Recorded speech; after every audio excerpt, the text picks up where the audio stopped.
kubwa sana. Huyo ni Tyson. Kuna watu wanatuona kutoka kule Bungoma. Alafu kuna mwingine anaitwa Brian Ingoi anasema third party statutory deductions for county staff aren't paid on time.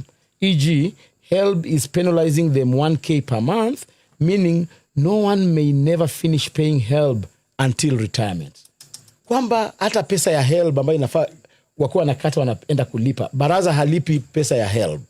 So inamaanisha pia anafanya watoto wengine hawapati HELB. So it is an entire system problem. Na hawa wanaendelea kulipa 1K per month for penalization.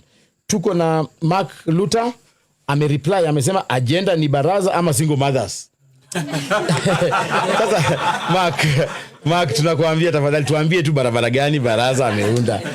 Tunabonga na mimi Mark, na usikushike na hasira. Vile Rafael Welimo pia anasema Cleo says he used to correct Oparanya in funerals. Ukweli mimi nilikuwa MCA na nilikuwa namcorrect kwa funeral, lakini pia Rafael Welimo anasema please Cleophas stand up and tell us what you supervised during your tenure. Oparanya never did anything courtesy of poor supervision. Mimi nilikuwa MCA wakati Oparanya alikuwa anatengeneza sheria za linda mama.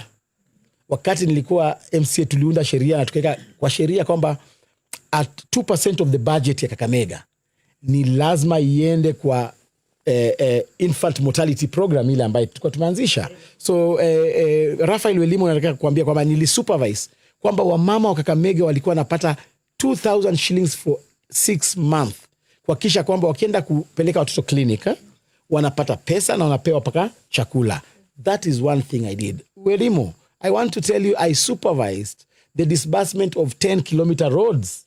Katika kila ward tulikuwa napewa kwamba tunaweza tengeneza barabara 10 kilometers.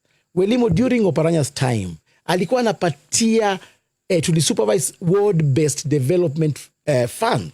Kila ward ilikuwa inapeana 10 million kuunda zile mitoni zimeharibika, zile basa zile barabara culverts zimebondeka.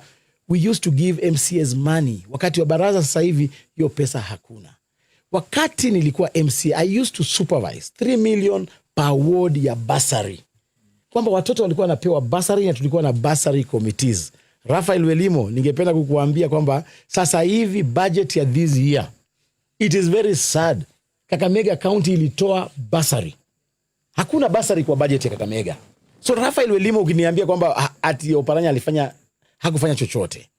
Wakati wa Oparanya mnakumbuka kwamba hatukuwa na madeni ya KEMSA katika hospitali. Kulikuwa na system mzuri ambayo KEMSA ilikuwa inatupatia madawa zinadistributiwa na tulikuwa na inventory mzuri ambayo tulikuwa tunaweza ona zile stocks zile za ambazo ziko katika county. Sasa hivi wakati wa baraza, wewe Rafael Welimo unajua supplier wa madawa katika serikali ya baraza ni bibi yake na yule chief officer anaitwa Alila.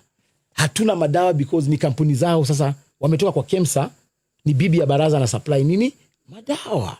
So Rafael Welimo, mimi sio Infotrack, mimi sio ile budget committee ambayo ili rank baraza wa mwisho, na the same Infotrack na budget committee ilikuwa na rank Oparanya. Wakati Imama ameongea vizuri sana hapa kwamba Oparanya ali understand public administration. We supervised the formation of the structure ya public administration kutoka kwa community ward administrators and community committees. Tukaenda pale kwa ward committees. Tulikuwa na project management committees. Kwamba pale katika kliniki ya Inzakula ni committee ambayo ina run hiyo. Sasa hivi baraza ametoa hiyo mambo yote. So we have a lot of things. Watu ambao wanakaa Kakamega wameona tofauti. Lakini tutaita Mark Luther hapa siku moja na huyo Welimo.